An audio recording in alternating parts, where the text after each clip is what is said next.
Praise the lord. ఈ సాయంకాలపు వేళ దేవుడు నీకు ఇస్తున్న వాగ్దానము కీర్తనల గ్రంథము 146వ అధ్యాయము 6వ వచనం. ఆయన ఆకాశమును, భూమిని, సముద్రమును, దానిలోని సర్వమును సృజించినవాడు. ఆయన ఎన్నడూను మాట తప్పనివాడు.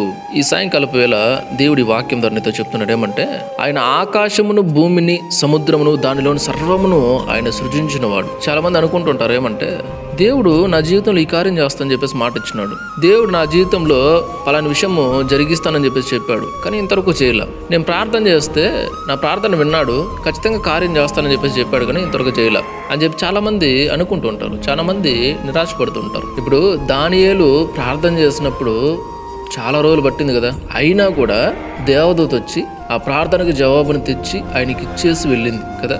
ఎన్ని రోజులు పట్టినా కూడా ఆయనైతే ప్రార్థన ఆపలేదు. ఎన్ని రోజులు పట్టినప్పుడు కూడా ఏంది ప్రభా ఇన్ని రోజులు ప్రార్థన చేయాలి నేనైతే అని చెప్పేసి ఆయన విసుక్కోలేదు. ఎన్ని రోజులు పట్టినప్పుడు కూడా ఆయన ప్రార్థన మానకుండా నిత్యము ప్రార్థిస్తూనే ఉన్నాడు. తండ్రి నాకు నువ్వు జవాబు ఇచ్చే వరకు కూడా నేనైతే వదలను అని చెప్పేసి పట్టుకొని ప్రార్థించాడు. అందుకే జవాబు పొందుకున్నాడు, కార్యం జరిగింది. Praise the lord.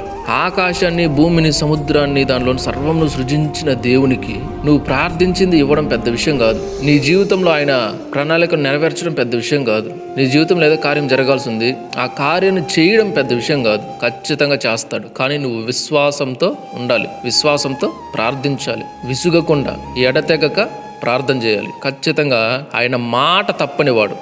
మాట ఇచ్చాడు, ఎందుకు తప్పుతాడు? డెఫినెట్లీ చేస్తాడో చేయడో ఎందుకు అనవసరంగా డౌట్ పడుతున్నావు? అపవాది కలిగించినాడు ఆలోచన నీకు తెలుసా? కాబట్టి ఆయన అయితే మాట తప్పనివాడు, ఖచ్చితంగా చేస్తాడు. Praise the lord. నువ్వు నమ్ము, ఖచ్చితంగా స్వాతంత్రించుకుంటావు. Praise the lord.